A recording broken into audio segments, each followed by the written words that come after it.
할렐루야. 우리 좌우 앞뒤에 계신 분들과 새해 인사를 좀 나누도록 하겠습니다. 새해 복 많이 받으세요. 건강하세요. 이렇게 인사하도록 하겠습니다.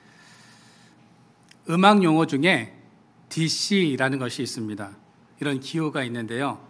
이 기호는 디카포라고 이렇게 읽습니다. 디카포는 주로 악보의 마지막에 적혀 있는 음악 용어로 처음부터 다시 연주하라라는 그런 의미입니다. 처음으로 다시 돌아가라라는 그런 뜻이죠. 여러분, 매년 새해가 되면 초심으로 돌아가라는 말을 자주 듣게 됩니다.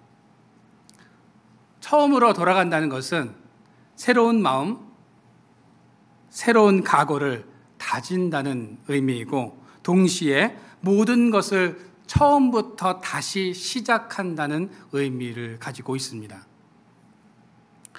지금까지 나의 삶을 되돌아보았을 때 만족하지 못한 삶을 살아온 분들이라면 처음으로 다시 돌아가서 인생을 다시 시작하고 싶으시겠지만, 현재의 삶에 만족하고 또 익숙한 분들에게 처음은 참 번거롭고 귀찮은 일일 겁니다. 여러분들에게 있어서 처음은 어떤 의미로 다가오십니까? 류시화 시인이 쓴 신이 쉼표를 넣은 곳에 마침표를 찍지 마라라는 책이 있습니다. 이 책에 보면 이런 이야기가 나옵니다. 인도가 영국의 식민지였을 때 영국인들은 인도에서 골치 아픈 생활을 잇기 위해서 여가를 즐기기 위해서 골프장을 만들었습니다.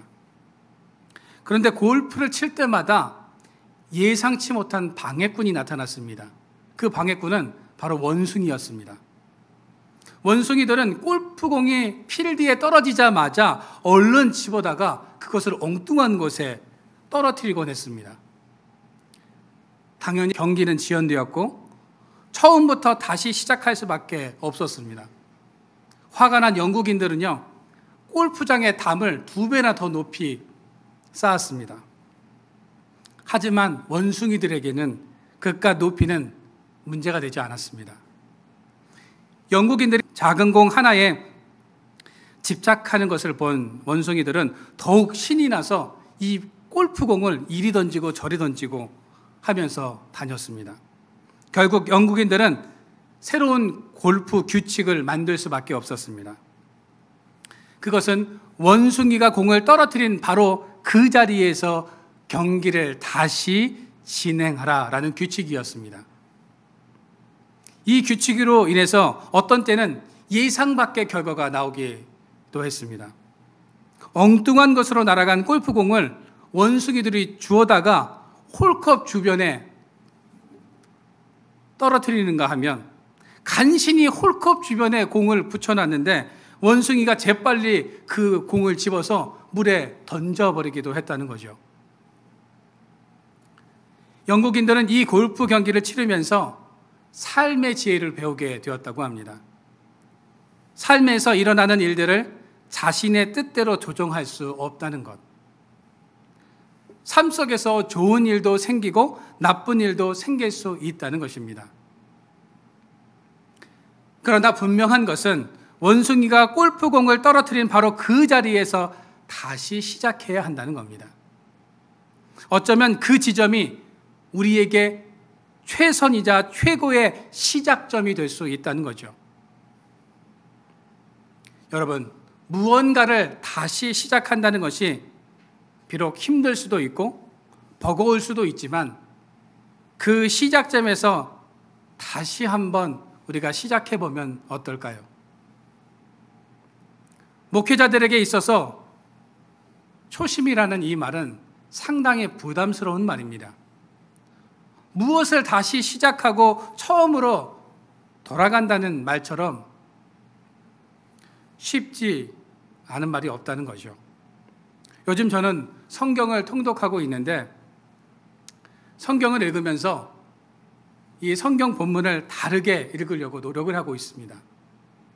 성경을 읽고 설교를 하다 보면 이 본문에서는 이 설교문이 나와야 하고 이런 내용을 설교해야 한다는 목회자들은 그런 매너리즘에 빠질 때가 있습니다. 그래서 올해는 똑같은 본문을 읽더라도 다르게 해석하고 다르게 설교하려고 마음먹고 성경을 읽고 있는데 이 좀처럼 쉽지 않습니다. 저뿐만 아니라 모든 사람들도 인생을 다시 시작한다는 것에 우리가 두려움을 느낄 수도 있습니다. 그러나 여러분, 두려워하지 마십시오. 하나님께서는 두려워하거나 주저하지 말고 믿음으로 여러분 첫 발을 내딛기를 원하고 계십니다. 하나님께서는 올해 첫 시작을 하나님과 함께 다시 시작하기를 원하고 계십니다. 그렇다면 우리는 오늘 본문을 통해서 인생을 다시 시작하는 데 필요한 것이 무엇인가 우리가 알아보면서 같이 은혜를 나누고자 합니다. 첫째로 기도의 영성을 우리가 회복해야 합니다. 낭패불감이라는 말이 있습니다. 낭과 패는요 모두 전설 속에 나오는 동물인데, 낭은 태어날 때부터 뒷다리가 2개가 짧은 대신에 성질이 포악하고 지략은 부족했고요, 반대로 패는 앞다리 2개가 짧은 대신 유순하면서도 지략이 뛰어났다는 겁니다. 그래서 낭과 패는 함께 다녀야만 제 역할을 할 수 있는 반면, 낭과 패가 서로 고집을 부리면 어떤 일도 제대로 될 수가 없었습니다. 그래서 그런 경우 낭과 패가 함께 어려운 처지에 놓였다는 의미로 낭패불감이라는 단어를 사용했습니다. 즉, 이러지도 못하고 저러지도 못하는 상황, 어떤 일을 하다가 뜻대로 되지 않아서 어려운 처지에 놓였다는 의미로 사용되어지는 단어다라는 겁니다. 여러분, 우리가 살아가다 보면 낭패를 보았다라는 그런 말을 할 때가 있습니다. 자신이 옳다고 고집을 부리다가 낭패를 당하기도 하죠. 그럴 때 우리는 어떻게 해야 할까요? 대부분의 사람들은 이럴 수도 없고 저럴 수도 없으며 앞으로 갈 수도 없고 뒤로 갈 수도 없는 이런 상황이 되면 포기하거나 낙심해 버립니다. 이건 해도 소용이 없어. 안 돼. 나의 인생은 망했어. 에이, 될 대로 되라지 뭐. 이런 생각들을 한다는 거죠. 그러나 우리는 생각을 바꿀 필요가 있습니다. 모든 것을 포기하고 싶은 이 순간에 바로 하나님을 바라볼 수 있는 기회라는 것을 우리는 기억해야 한다는 겁니다. 바로 그때가 하나님의 뜻을 기다림으로 성취할 때라는 것이죠. 우리가 우겨쌈을 당하여 모든 것이 막힌 것 같은 순간 속에서 내가 할 수 있는 것은 기도하며 하나님의 뜻을 구하는 것입니다. 하나님의 뜻이 어디 있는지를 기도하면서 기다려야 한다는 거죠. 느헤미야 1장에 보면 느헤미야는 자신의 조국 예루살렘 성은 허물어지고 성은 불탔다는 이야기를 듣게 됩니다. 사실 느헤미야는 바사에서 3대를 거쳐서 살아온 사람이었습니다. 어쩌면 이스라엘 백성이라고 하기보다 바사 사람이라고 이렇게 이야기하는 것이 더 옳을 수도 있습니다. 사실 느헤미야는 예루살렘 성전이 무너지고 불탄 것에 대해서 무관심할 수도 있었습니다. 성전을 본 적도 없고 조국 땅을 밟아본 적도 없었습니다. 그런데 그런 느헤미야가 조국의 현실 앞에서 눈물을 흘리면서 하나님의 도우심을 기다리고 있습니다. 느헤미야 1장 4절 말씀을 우리가 같이 한번 읽어보도록 하겠습니다. 내가 이 말을 듣고 앉아서 울고 수일 동안 슬퍼하며 하늘의 하나님 앞에 금식하며 기도하여. 느헤미야는 성전이 허물어지고 성문이 불탔다는 이야기를 듣고 지금 울면서 하나님 앞에 기도하고 있습니다. 그때 하나님께서 준비해 주셨던 인물이 누구인지 아십니까? 바로 바사의 왕 아닥사스다 왕입니다. 아닥사스다 왕은 에스더의 아들이죠. 이 부분에 대해서 신학자들의 의견이 조금씩 다릅니다. 어떤 신학자들은 에스더의 친아들이 아닥사스다 왕이다라고 이렇게 말하는 그런 사람들도 있고요. 또 다른 학자들은 아닥사스다 왕은 스와디의 아들인데 에스더가 왕비가 되면서 이 아이를 키웠다라고 이렇게 주장하는 그런 사람들도 있습니다. 둘 중에 어느 것이 정확한지는 잘 모르겠지만 분명한 것은 아닥사스다 왕은 에스더의 영향을 받고 성장했다는 것입니다. 하나님은 에스더 왕비와 아닥사스다 왕을 통해서 그 시대의 이스라엘 백성들을 포로에서 구원하셨을 뿐만 아니라 성전 재건의 역사를 계획해 놓으셨던 겁니다. 여러분, 하나님의 역사는 기도할 때 일어나는 것입니다. 기도하는 시간에 하나님께서 활동하신다는 사실을 깨닫기를 소망합니다. 1950년 6월 25일, 아마 여기서 6.25를 다 경험해 보신 그런 분들도 분명히 계실 줄 아는데요.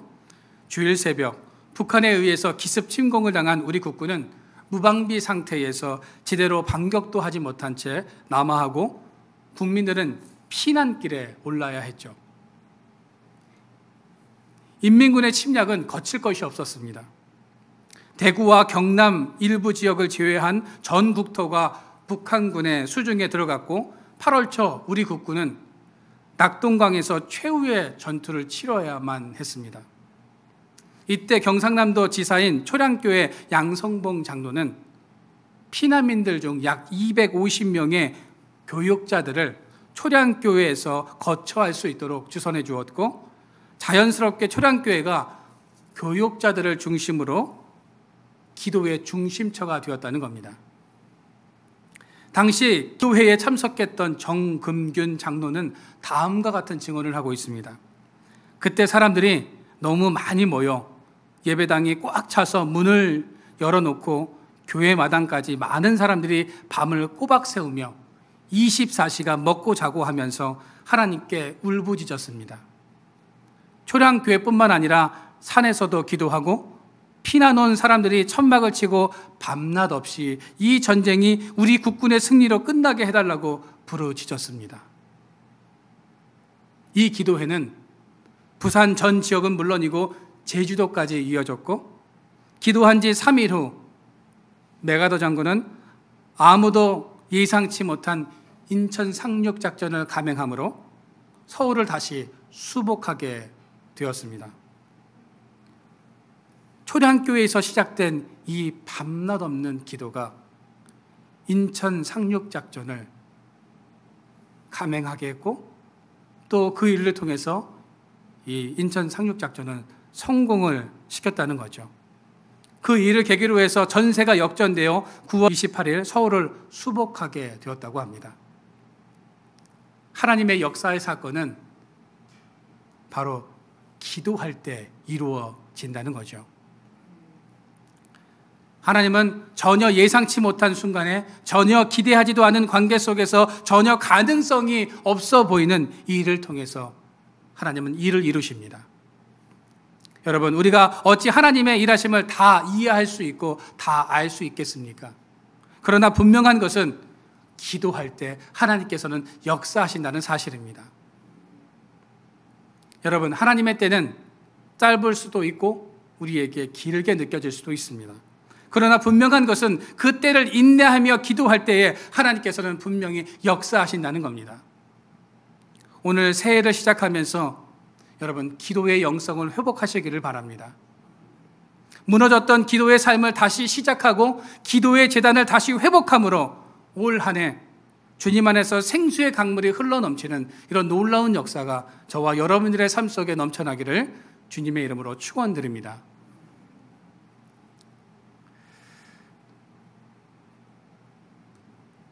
두 번째로 비전을 회복해야 합니다. 2022년 한 해를 돌아보면서 작년 한 해 내가 계획했던 것을 얼마나 이루셨습니까? 내 인생의 계획대로, 나의 바람대로 이루어진 것도 있겠지만 그렇지 않은 경우들이 더 많을 것입니다.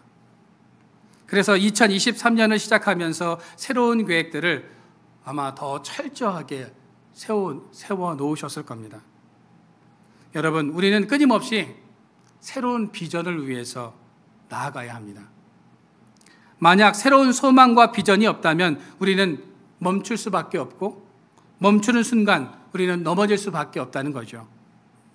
자전거 페달을 계속 밟아야 우리가 앞으로 나아갈 수 있는 것처럼 우리는 새로운 목표와 비전과 소망을 가지고 끊임없이 앞으로 나아가야 하는 그런 존재라는 사실을 기억하시기를 바랍니다. 오늘 본문 12절 말씀해 보시면 느헤미야도 하나님께서 주신 말씀을 가지고 그 비전을 이루기 위해서 적극적으로 행동합니다.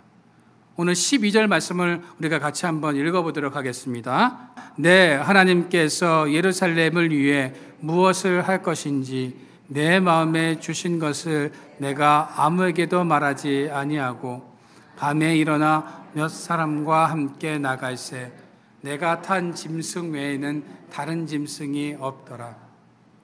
느헤미야는 무너진 성과 성문, 성벽을 재건하라는 하나님께서 주신 비전을 이루려는 마음을 품게 됩니다. 이스라엘 백성들은 그 불탄 성과 성문 앞에서 과연 재건이 가능할까 하는 그런 의문을 가지고 있었습니다. 대부분의 이스라엘 백성들은 자포자기하고 있었습니다. 그 성벽을 다시 재건한다는 것은 실로 어마어마한 공사였고 자신들의 힘으로는 역부족이라고 생각하고 있었기 때문입니다. 그런데 느헤미야 한 사람의 비전이 이스라엘 백성들에게 도전과 열정을 심어주었다는 거죠. 느헤미야를 통해서 잃어버렸던 성전 회복의 비전을 다시금 갖게 되었다는 겁니다. 지금까지 잠들어 있던 이스라엘 백성들의 가슴이 다시 뛰기 시작했습니다. 무너진 성벽과 성전을 세워 민족의 수치를 없애자는 선한 일에 이스라엘 백성들이 반응하기 시작했다는 겁니다. 그래서 사람에게는 가슴 뛰게 하는 목표가 필요합니다. 지금 여러분들의 마음을 설레게 하고 가슴 뛰게 하는 목표와 비전이 무엇입니까? 생각만 해도 설레이는 비전을 마음에 품고 계시느냐 하는 겁니다. 여러분, 가슴 설레게 하는 비전은 나이와는 전혀 상관이 없다는 거죠. 갈렙은 85세에 이 산지를 내게 주시옵소서라고 하나님께 간구하며 헤브론 땅을 향해 나아갔습니다. 갈렙의 이 간구는 전쟁도 불사하면서 그 땅을 차지하겠다라는 갈렙의 도전이었고 비전이었다는 거죠. 하나님께서는 갈렙의 이 비전이 이루어지도록 도우셨습니다. 여러분, 하나님은 우리의 비전을 이루어 주시는 분이십니다. 우리가 이 사실을 믿음으로 고백하며 올 한 해 하나님과 함께 다시 시작한다면 하나님께서는 우리의 새로운 비전을 이룰 수 있도록 도우실 줄로 믿습니다. 오늘 성경에서 느헤미야는 모든 것을 포기하고 있는 이스라엘 백성들의 마음에 비전의 불을 던져주고 있습니다. 뿐만 아니라 비전 성취를 위해서 4개월 동안 아주 철저하게 준비를 합니다. 여러분, 비전을 이루기 위해서 지금 우리에게 필요한 것은 무엇일까요? 철저한 준비가 필요하다는 거죠. 다윗도 솔로몬이 성전을 지을 수 있도록 모든 것을 철저하게 준비했습니다. 모세도 여호수아 후계자를 세우기 위해서 철저한 준비를 했죠. 노아도 홍수 심판을 피하기 위해서 열심히 비전을 품고 철저히 방주를 만들었습니다. 그렇다면 지금 내가 철저히 준비해야 하는 것은 무엇일까요? 여러분, 우리 가정이 다시 회복되고 우리의 믿음이 다시 불타오르고 우리의 교회가 부흥하고 성장하는 이 비전은 저절로 이루어지는 것이 아닙니다. 누군가의 눈물의 기도와 계속적으로 씨를 뿌리고 물을 주면서 철저한 준비를 해 나갈 때 하나님께서는 이 비전을 회복시켜 주시고 이 모든 비전을 이루게 하신다는 것입니다. 여러분, 새해에 나의 가슴을 뛰게 하는 비전을 가지시기를 바랍니다. 무너졌던 나의 영성을 다시 회복하겠다는 비전을 가질 뿐만 아니라 우리 가정이 믿음으로 바로 서고 하나님께서 우리를 통해서 이루고자 하시는 비전을 발견하고 그것을 이루기 위해 다시 한번 하나님과 다시 시작하는 저와 여러분들의 삶이 되어지기를 주님의 이름으로 축원드립니다. 마지막 세 번째로 부정적인 감정을 해소해야 합니다. 느헤미야는 성전 복구 공사를 이루기에 앞서서 해결해야 할 문제가 있었습니다. 그것은 아닥사스다 왕의 허락을 받는 것이고 성전 건축에 동참하지 않으려는 이스라엘 백성들을 설득해야 했다는 거죠. 두 가지는 무척 어려운 일이었습니다. 여러분, 아닥사스다 왕은 성전 건축을 한 번 멈추게 했던 인물입니다. 사마리아 사람들의 유언비어를 듣고 성전 건축에 대해서 부정적인 감정을 가지고 있었던 사람이 아닥사스다 왕이죠. 그뿐입니까? 백성들도 또 무너진 성벽을 복구하려고 할 때 어떤 마음을 가지고 있었을까요? 부정적인 마음을 가지고 있었다는 겁니다. 아, 이게 되겠어? 이 어마어마한 공사를 우리가 해낼 수 있을까? 안 될 거야. 못할 거야. 힘들 거야. 불가능할 거야. 이런 부정적인 생각들로 가득 차 있었다는 거죠.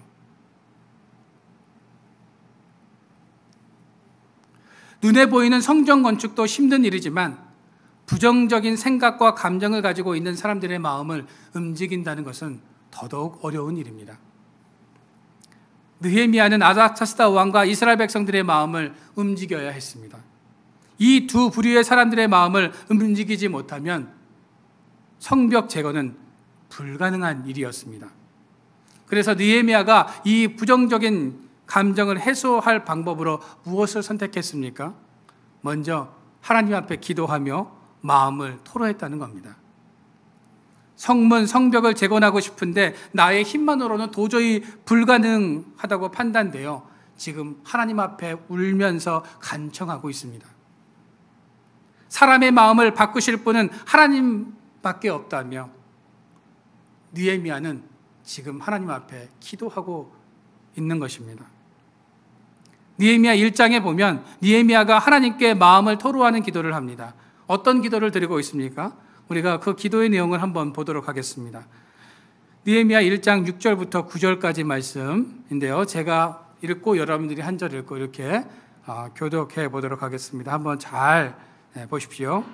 이제 종이 주의 종들인 이스라엘 자손을 위하여 주야로 기도하오며 우리 이스라엘 자손이 주께 범죄한 죄들을 자복하오니 주는 귀를 기울이시며 눈을 여시사 종의 기도를 들으시옵소서. 나와 내 아버지 집이 범죄하여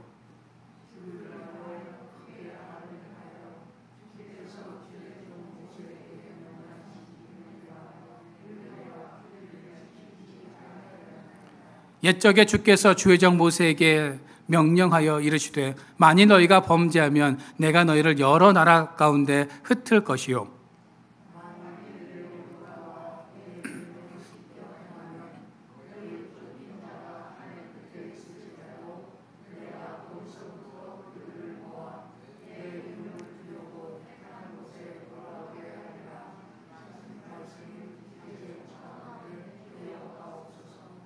여러분, 느헤미야의 위대한 점이 무엇입니까? 하나님께 마음을 토로하는 회개 기도를 드렸다는 겁니다. 그리고 하나님께서 주신 말씀을 붙잡고 이스라엘 백성들을 위해서 중보 기도하고 있습니다. 무엇보다 느헤미야는 하나님과의 관계 회복을 위해서 노력했다는 거죠. 또 한 가지 느헤미야는 부정적인 감정을 해소하기 위해서 하나님의 계획을 이스라엘 백성들과 공유를 합니다. 느헤미야 2장 17절과 18절입니다. 우리 같이 다시 한번 읽어보도록 하겠습니다. 시작. 후에 그들에게 이르기를 우리가 당한 공경은 너희도 보고 있는 바라. 예루살렘이 황폐하고 성문이 불탔으니 자 예루살렘 성을 건축하여 다시 수치를 당하지 말자 하고 또 그들에게 하나님의 선한 손이 나를 도우신 일과 왕이 내게 이른 말씀을 전하였더니 일어나 건축하자 하고 이 선한 일을 하려 하매 느헤미야는 지금 이스라엘 백성들의 부정적인 마음을 한 마음으로 지금 직결시키고 있다는 거죠. 더 이상 수치를 당하지 말자는 겁니다. 우리 조상들이 430년 동안 애굽에서 포로 생활했잖아. 그리고 지금 우리가 바벨론에 끌려가서 70년 동안 포로 생활하면서 고생했으니 이제 더 이상 수치를 당하는 일을 만들지 말자며 이스라엘 백성들의 마음을 북돋아주고 있습니다. 그리고 하나님의 선한 손이 우리를 도우실 것이라고 선포하며 아닥사스다 왕의 명을 백성들에게 전하자 비로소 백성들은 성벽을 세우자는 말을 합니다. 이스라엘 백성들의 마음이 하나로 뭉쳐졌다는 겁니다. 지금 느헤미야는 이스라엘 백성들의 마음을 비전으로 요동치게 했다는 거죠. 느헤미야 2장 8절 후반절에 보시면 내 하나님의 선한 손이 나를 도우심으로 왕이 허락하고 18절 말씀에 보시면 하나님의 선한 손이 나를 도우신 일과 왕이 내게 이런 말씀을 전하였더니 그들의 말이 일어나 건축하자 하고 하나님이 도우시니 왕도 백성들의 마음도 모두 움직여졌다는 겁니다. 만약 느헤미야 혼자서 사람의 마음을 움직이려고 했다면 이 성전 제거는, 성벽 제거는 불가능했을 겁니다. 여러분, 우리는 느헤미야서를 통해서 하나님의 철저함을 다시 한번 깨닫게 됩니다. 하나님께서는 성벽을 재건할 마음을 느헤미야 이 한 사람을 통해서 주셨다는 거죠. 그리고 느헤미야가 그 비전으로 불타오르게 했습니다. 그 열정으로 불타오르는 한 사람을 통해서 이스라엘 백성들이 성벽 건축에 참여할 수 있는 마음을 주셨다는 겁니다. 여러분, 이것이 바로 하나님의 일하심입니다. 하나님께서는 느헤미야 한 사람을 통해서 백성들의 마음을 하나로 회복하게 하셨고 하나님의 일을 이루어 가셨다는 것입니다.